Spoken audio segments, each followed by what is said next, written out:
Hamster token কিন্তু আমরা already পেয়ে গেছি এবং এখানে কিন্তু হ্যামস্টার টোকেনের প্রাইসটা দেখতে পারছি। আর আমি কিন্তু আপনাদেরকে দুইটি ভিডিও দিয়েছি, আর সেখানে কিন্তু আমি আপনাদেরকে দেখে দিয়েছি যে কীভাবে হচ্ছে বাইন্যান্স অথবা বাইবিট থেকে আপনাদের এই টোকেনটাকে সেল করে দেন, টাকাটাকে বিকাশ, নগদ, রকেটের মাধ্যমে নিয়ে যাবেন। তো সেই ভিডিও লিঙ্ক হচ্ছে এই ভিডিও ডেসক্রিপশন বক্সে প্লাস হচ্ছে কমেন্ট বক্সে দেওয়া থাকবে, তাহলে আপনারা হচ্ছে সেই ভিডিওটি দেখে আসতে পারেন। তো এখন মেইন কথা হচ্ছে অনেকেরই একটি কোশ্চেন যে আমরা হচ্ছে এখন এই টোকেনটাকে বিক্রি করব নাকি বিক্রি করব না। তো দেখেন, হ্যামস্টার কম্বার যখন হচ্ছে মার্কেটে এসেছে বা যখন হচ্ছে তাদের টোকেনটা হচ্ছে মার্কেটে উঠেছিল, তখন কিন্তু প্রাইসটা মোটামুটি ভালো ছিল। যেরকম এই যে এটা হচ্ছে তাদের হাইস্ট প্রাইস, তো এখানে কিন্তু দেওয়া রয়েছে 0.013 এই যে এটা কিন্তু তাদের প্রাইসটা ছিল, মানে হাইস্ট প্রাইস কিন্তু এটা উঠেছিল। আর বর্তমানে কিন্তু তাদের প্রাইসটা দেওয়া রয়েছে অথবা প্রাইসটি এসেছে 0.008599। তো এই প্রাইসটাতে আসার মেন রিজনটা হচ্ছে সবাই কিন্তু একসাথে এই টোকেনটাকে বিক্রি করতেছিল, মানে হ্যামস্টার কম্বাটের টোকেনটাকে সবাই একসাথে বিক্রি করার কারণে কিন্তু এটা একেবারে ডাউন খেয়ে গেছে, যার কারণে কিন্তু প্রাইসটা এতটা কমে গেছে। তো আরও কিন্তু কমেছিল, আবার কিন্তু উপর দিকে উঠতেছে।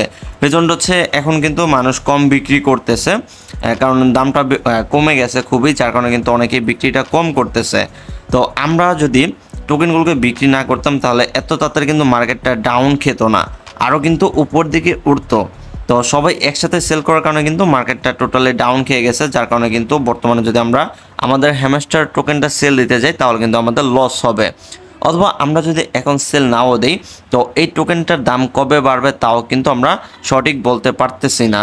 রিজনটা হচ্ছে বর্তমানে কিন্তু সবগুলো মার্কেট, মানে সবগুলো টোকেনের মার্কেটেই কিন্তু ডাউন খেয়ে রয়েছে, মানে সবগুলো দামে কিন্তু কমে রয়েছে। যেরকম আমি যদি আপনাদেরকে উদাহরণস্বরূপ দেখাই, তো আমি যদি টনে চলে যাই, তো আগে কিন্তু একটি টনের দাম ছিল প্রায় $8 প্লাস, মানে $8 বেশি ছিল। এই একটি টনের প্রাইস কিন্তু আগে $8 বেশি ছিল, বাট এখন কিন্তু সেই টনের প্রাইস রয়েছে $5.80। তো এটা হচ্ছে জাস্ট আমি আপনাদেরকে এই টন দিয়ে দেখালাম। এরকম কিন্তু আরও অনেকগুলো মার্কেট ডাউন খেয়ে রয়েছে, আর এগুলো কিন্তু অনেকদিন ধরে উপর দিকে উঠতেছে না। এই যে আমাদের হ্যামস্টার টোকেনটার প্রাইসটা কিন্তু আবারও বাড়তেছে, এই যে মার্কেটটা কিন্তু উপর দিকে উঠতেছে।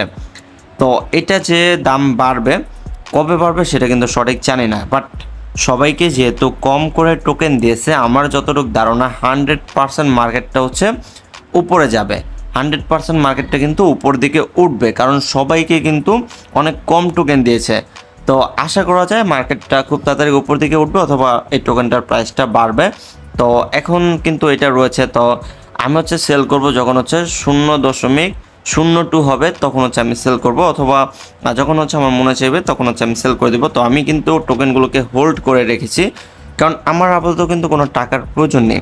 তো যেহেতু আমার টাকার প্রয়োজন নেই সেহেতু কিন্তু আমি টোকেনগুলোকে রেখে দিয়েছি, যদি টোকেনের প্রাইসটা বাড়ে দেন হচ্ছে সেল করব, তাহলে কিন্তু ভালো একটা প্রফিট পাবো।